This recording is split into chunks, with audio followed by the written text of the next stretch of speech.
ഈ മനോഹരമായ വീട് ഒരു പ്രത്യേക തരത്തിലുള്ള ഒരു ആർക്കിടെക്ചറാണ് കേട്ടോ. ഇത് ഏത് സ്റ്റൈലാണ്?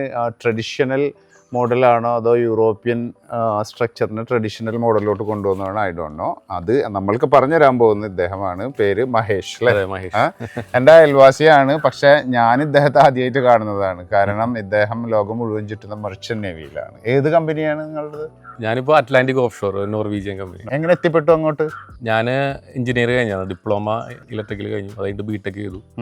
അപ്പോൾ എൻ്റെ ഡിപ്ലോമ കുറച്ച് ഫ്രണ്ട്സ് ആദ്യം മർച്ചന്റ് നേവിയിൽ കയറി. പിന്നെ അവരെ കണ്ട് അവരെ ഇൻസ്പയർഡ് ആയിട്ടാണ് പിന്നെ ഞാനും അങ്ങനെ. ഏതൊക്കെ രാജ്യങ്ങളിൽ ചുറ്റിക്കറങ്ങും നിങ്ങൾ? ആർട്ടിക് അന്റാർട്ടിക് ഒഴിച്ച് ബാക്കി എല്ലാ വേണ്ടകളിൽ പോയിട്ടുണ്ട്. ഇന്ത്യ വിടും? ഇന്ത്യ വിടും. എത്ര നാള് അടുപ്പിച്ചുണ്ടാവും ഓണും ഓഫും? ഇപ്പോൾ 6 വീക്സ് ഓൺ 6 വീക്സ് ഓഫ് അങ്ങനെ. അപ്പോൾ മർച്ചന്റ് നേവി എന്താണെന്നുള്ളത് ഇവർ ചെയ്യുന്ന കാര്യങ്ങളൊക്കെ വളരെ ഇൻട്രസ്റ്റിംഗ് ആണ് പറഞ്ഞത്. അതിനു മുമ്പ് ഈ വീടിന് ഇത് ശരിക്ക് ഏതാ ആർക്കിടെക്ചർ, ഏത് സ്റ്റൈലാ? ഞങ്ങൾ ട്രഡീഷണൽ ആണ് ഉദ്ദേശിച്ചത്. മാക്സിമം ട്രഡീഷണൽ കൊണ്ടുവരാൻ നോക്കി. പിന്നെ ടേസ്റ്റ് മാറുന്നതനുസരിച്ച് ഞങ്ങൾ ഒന്ന് ചേഞ്ച് ചെയ്തിട്ടാണ്.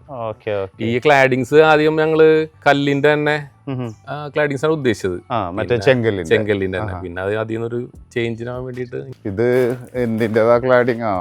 രാജസ്ഥാനിൽ നിന്നുള്ള കോപ്പർ എന്ന് പറഞ്ഞാൽ മനസ്സിലായി.